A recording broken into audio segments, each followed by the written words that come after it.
Good morning, everyone. I'm glad to be your speaker for this morning devotional. And the title of our devotional, When God Speaks, Do You Listen? Our text found in the book of 1 Samuel chapter 3, verse 10.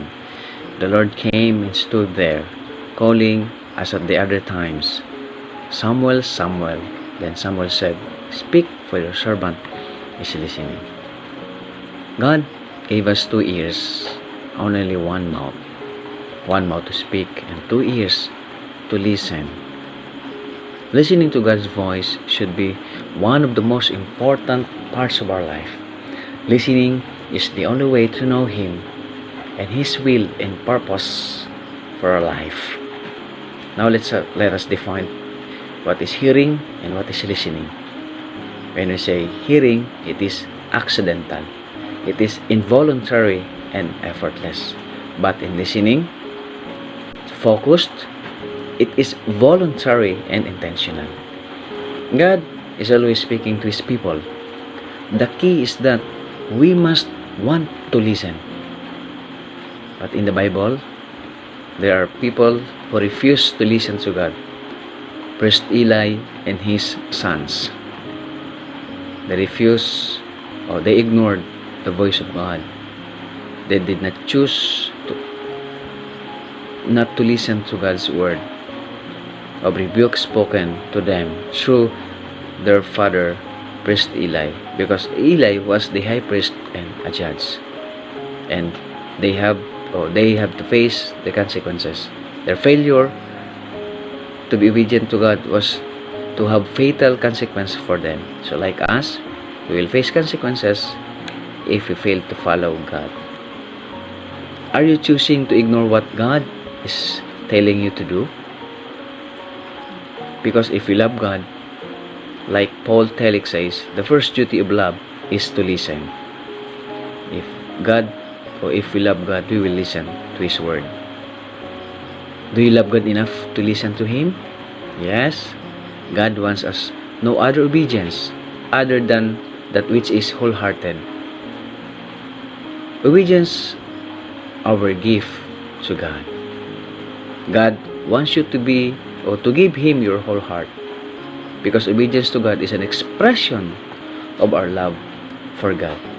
Like Samuel, he heard God's voice and listened. His example is also explicit in the account of his listening to God's voice speaking to him. And this is the response of Samuel when God called him. Speak, Lord, for your servant is listening. In 1 Samuel chapter 3, verse 9. Yes, this is also our response to God. Speak, Lord, for your servant is listening. The result of Samuel listening and obedience to God was the recognition among the people of Israel that he was a man through God spoke. He became God's spokesperson. Yes, we also will be God's spokesperson if we listen to God. Why should we listen to God? Proverbs chapter 4 verse 20. Pay attention to what I say. Listen carefully to my words. Don't lose sight of them. Let them penetrate deep into your heart, for they bring life to those who find them and healing to their whole body. Is God still speaking? Yes, He spoke to Jacob. He spoke to Noah. He spoke to Joseph and other people in the Bible, and they followed God. Is God still speaking today? Yes, God speaks to us. The question is, are we listening? Are you listening? Am I listening? Someone once said, talk and you say what you already know, but listen and you will learn something new. Does God communicate to us today? Absolutely. He primarily speaks to us through His Word. At times, He communicates to us through the Holy Spirit. Have you been listening to God lately? If you haven't, then you ought to be. God may be trying to tell you something very important. Listen for God's voice today. He probably saying something important.